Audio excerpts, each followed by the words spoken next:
Well, I just want to chime in with my very 2 cents here on the Andrew Tate situation.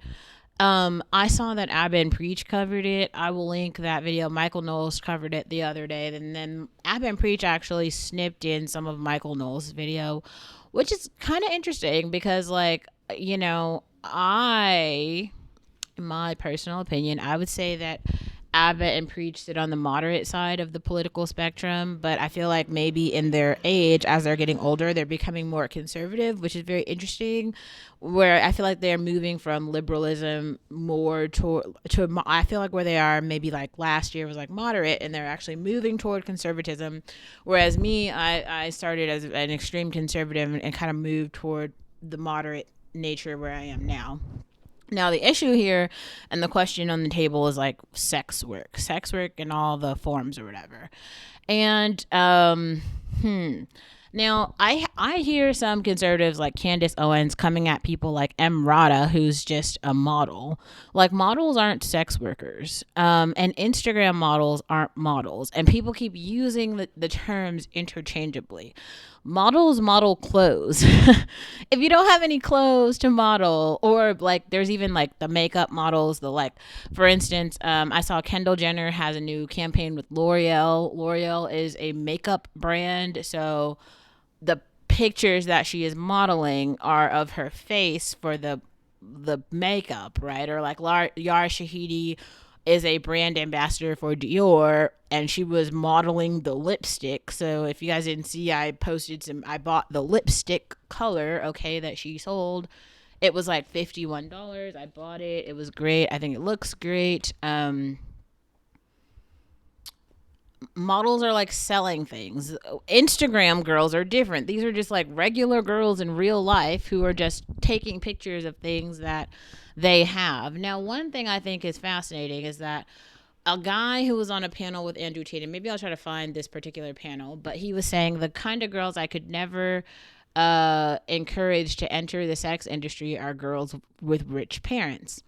Now that's true. Now I will say this, because there's a lot of men, and he was talking about he basically came for other men who were saying they're poor men who are talking about how they raise their daughters right. And I keep hearing this conversation over and over.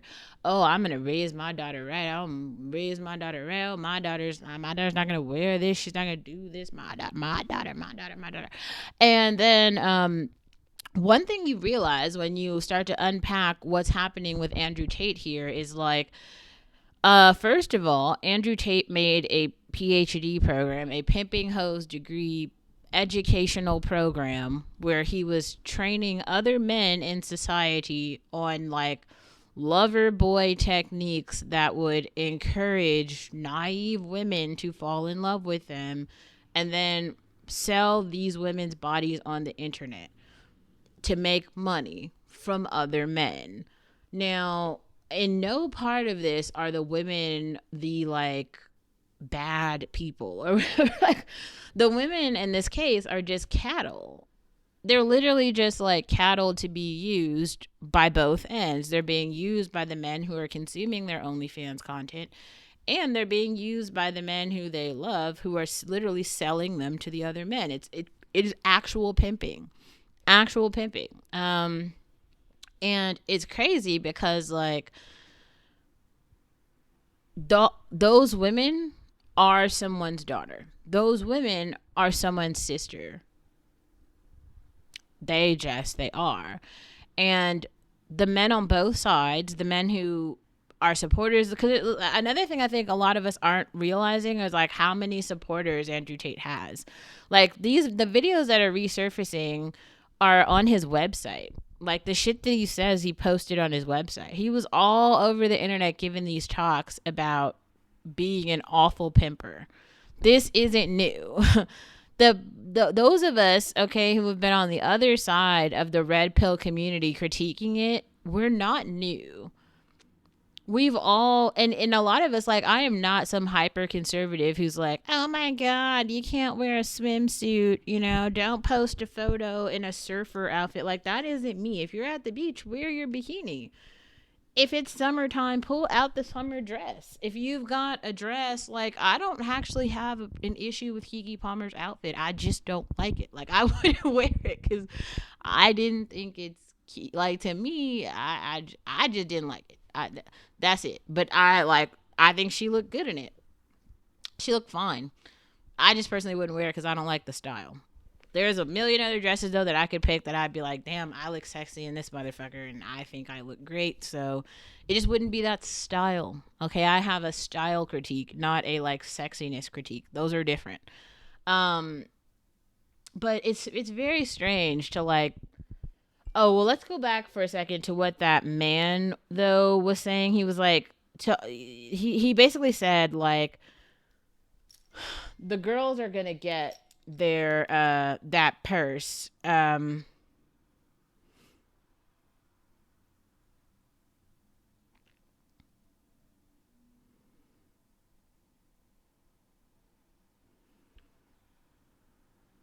Sorry.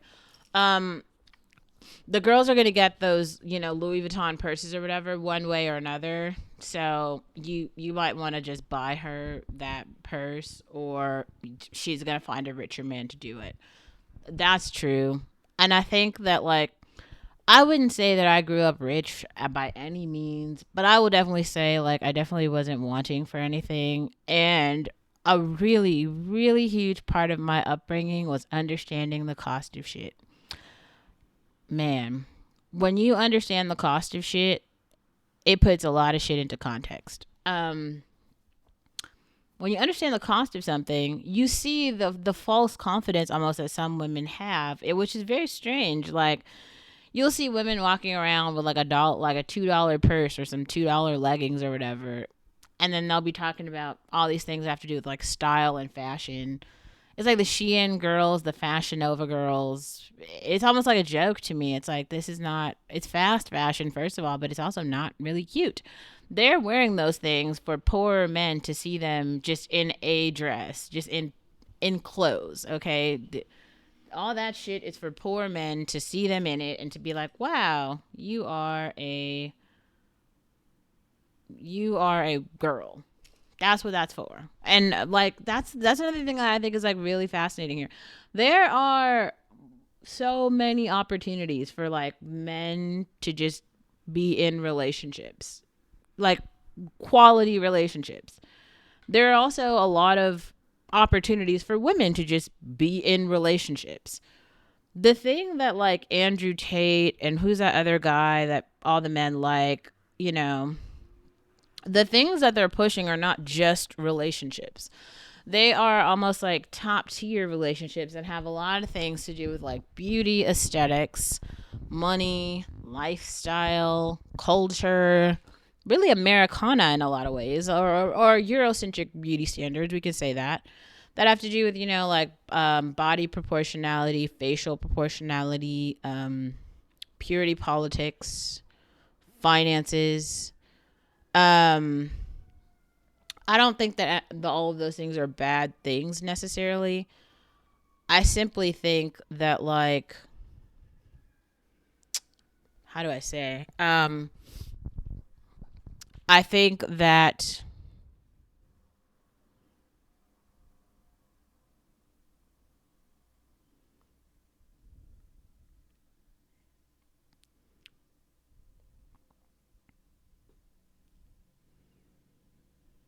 everyone doesn't need to play that game.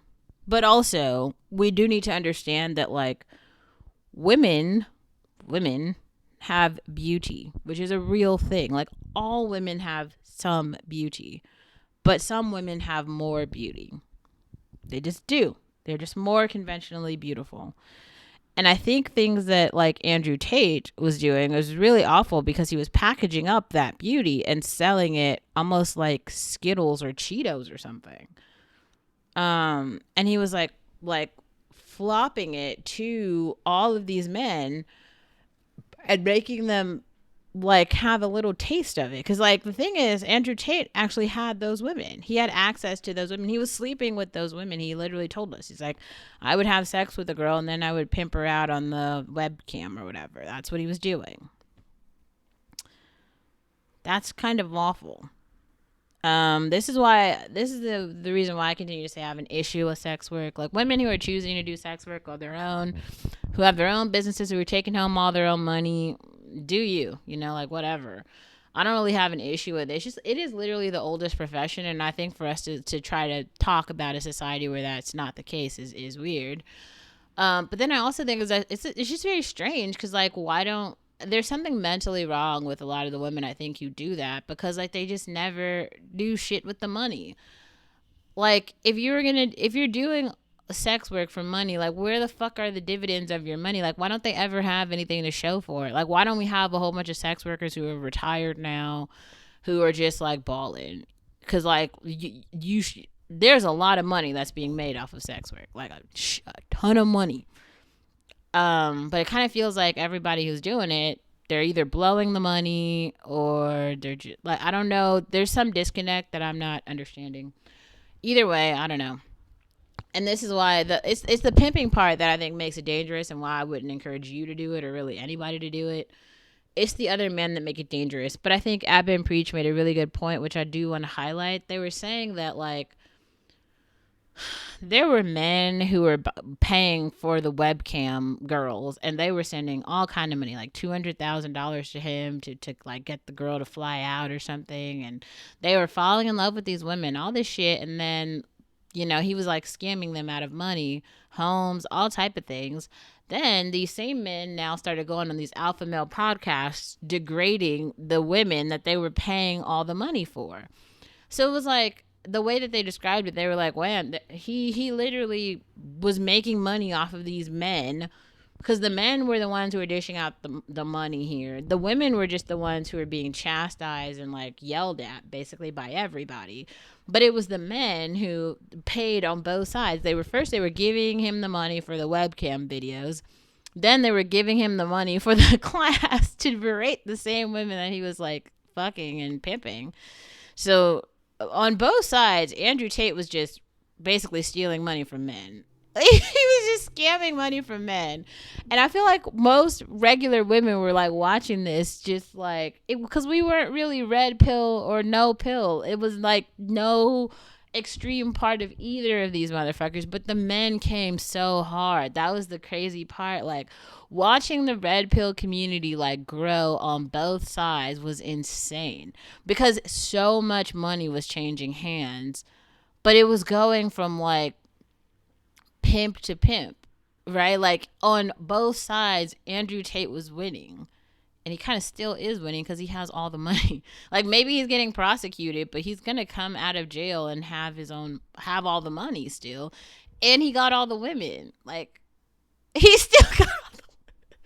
That's the part I think is like super hilarious. Like on both sides, like if he wasn't pimping because he knew like these lover boy strategies, he was gonna get women either way. Right. So I think what y'all are missing here is like what I keep talking about, like beauty standards and beauty really is, for women is a thing. So like the women that he pimped out via OnlyFans, he was able to pimp them out because they were beautiful. Like he wasn't peddling ugly girls here for like people to buy. He wasn't doing that. He was pimping out pretty girls. But probably he had like 2 or 3 girls who he wasn't pimping, who he just had by his side because there's always a space for pretty women. So do you see how on all assets here, like Andrew Tate was kind of winning. He's just like a shitty person. And I feel like most of us who had a critique that was on the rational side, that was not on the extreme red pill side, we were all saying the same thing. Like, wow, this dude is like winning big. And even the people who are like laughing on the podcast don't understand, like he's still going home and has all the shit.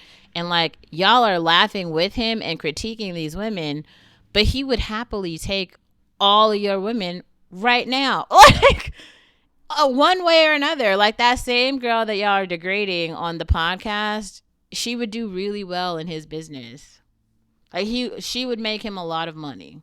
Like a lot. And he would take the money. And if he liked the girl, he would take the girl too. And y'all wouldn't have no girl. You wouldn't have no money. And all you would have is some dumbass podcast episode that we all laugh at. Well, Andrew Tate went straight to the bank. And even the women who y'all were laughing at, they too, OnlyFans gives them money. So like as soon as they went off the podcast, they too walked away with money, and like the other guy was saying, a Louis Vuitton purse. So I don't know. All in all, I would say the red pill community was down bad, is down bad, continues to be down bad. And now they've like lost all the women, which I think is even more funny. Like I've said on this channel so many times, there are only so many women in the society in general. And for some reason, all the men just believe one, they have access to all the women, that beautiful women. Like I hear all these rappers talking every day about how models are like waiting for them or whatever. Okay, maybe one or two models or something is waiting for. Which models? Instagram models? I highly doubt that high fashion runway models are waiting for like, what is his name? Maybe they are. Maybe they are. I feel like most of them though have a pretty good grasp on like reality, because what are like rappers aren't, some of them are making like good money, but like even the things that they could buy with their money, the models, real models already have that. So I don't understand, like, what are they offering? Because a lot of them aren't good people. That's why you see the models leaving them. Like whatever Sergey Baca is doing, right? He kept one model. He has Cindy Bruna. Whatever Idris Elba's doing, he got one wife, Sabrina Elba. But they got the prizes. Like, as you see, these women are staying with him right now, but if they do something not good, they will be like Tom Brady, wifeless. You see, Gisele's gone. I don't think they're getting back together. If you want to believe that Tom Brady is on the winning side here, believe that, but the supermodel is gone. And Giselle is just as successful as ever. So believe what you want. I don't know. I don't. I just don't see a world where the women are losing, and just the alpha loser podcast bros. It's just crazy out here. I don't know.